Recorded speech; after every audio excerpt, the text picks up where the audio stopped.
नमस्कार मित्रांनो, स्टंप हंटरच्या दुसऱ्या एपिसोडमध्ये मी कुणाल लोकरे आपल्या सगळ्यांचं सहर्ष स्वागत करतो. मागच्या एपिसोडमध्ये आपण इन स्विंग, आउट स्विंग आणि रिव्हर्स स्विंग याबद्दल ऐकलं होतं.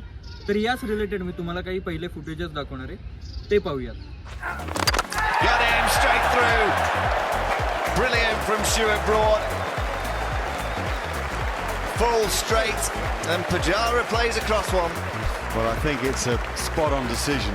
You used to talk about the ridge there, that swing, late in swing. I love to see in swing, they're not enough. Hold him! What a beauty from Anderson.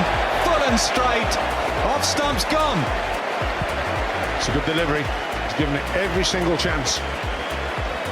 Stump out of the ground. Every bowler loves that sight. So does his captain normally. Perfect. Great delivery. Terrific delivery. Fairness to the batsman. Mid wicket.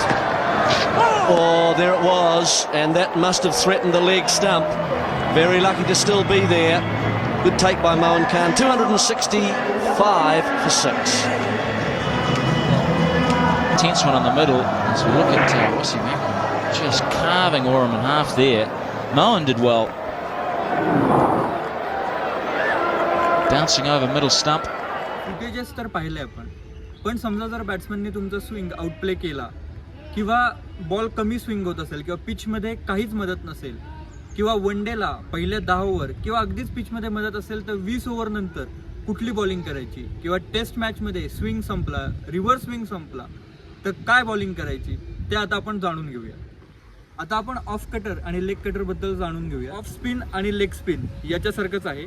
आता जर आपल्याला off cutter टाकायचा असेल तर हा ball आहे, आपलं जे इंडेक्स फिंगर आहे ते सीमवर ठेवायचं आणि हे जे मधलं बोट आहे ते थोडंसं सीमच्या बाजूला, लेफ्ट साईडला तुमचं इंडेक्स फिंगर आणि राईट साईडला तुमचं मिडल फिंगर.